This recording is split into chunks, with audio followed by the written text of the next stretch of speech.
Allah Ta'ala berfirman di dalam Al-Quranul Karim, laqad kana lakum fi rasulillahi uswatun hasanah.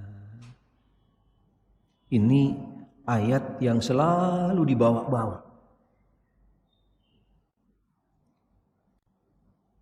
Ketika akan mengadakan yang namanya yaitu sebuah acara apa saja, sebagai bukti implementasi mereka menjadikan Rasul Shallallahu Alaihi Wasallam sebagai toladan, ini selalu dibawa, ini selalu disampaikan. Subhanallah. Bahkan hampir tidak ada satupun yang namanya majlis kecuali pasti akan dibaca ayat ini. Tetapi ayat ini tidak hanya cukup disampaikan, tidak hanya cukup cuman dijadikan dasar dalil, tapi dibalik daripada ayat ini ada implementasi.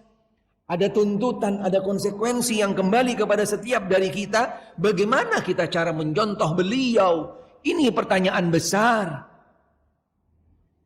Bukan cuma sekedar beliau toladan kita, kita meniru beliau. Tapi bagaimana? Bagaimana cara meniru beliau? Dan yang paling penting, dari mana kita akan mendapatkan sumber untuk bisa menjadikan beliau toladan?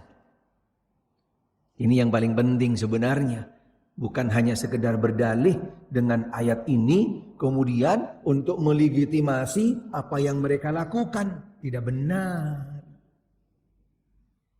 Karena di sini ada konsekuensi, ada sebuah tuntutan, dan ada pertanyaan besar, bagaimana mencontoh beliau? Padahal yang mereka lakukan tidak dilakukan oleh Rasul, tapi kita diperintahkan untuk mencontoh beliau. Subhanallah. Kan kontradiksi sebenarnya. Ini realita yang ada.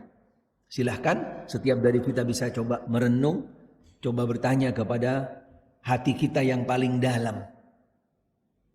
Ini ayat wajib pasti dibawa oleh mereka untuk mencontoh Rasul Sallallahu Alaihi Wasallam, menjadikan Rasul uswah, toladan. Padahal yang mereka lakukan tidak dilakukan oleh Rasul Sallallahu Alaihi Wasallam. Yang kedua, tidak pernah dijelaskan bagaimana cara mencontoh Rasul Sallallahu Alaihi Wasallam yang tepat dan yang benar.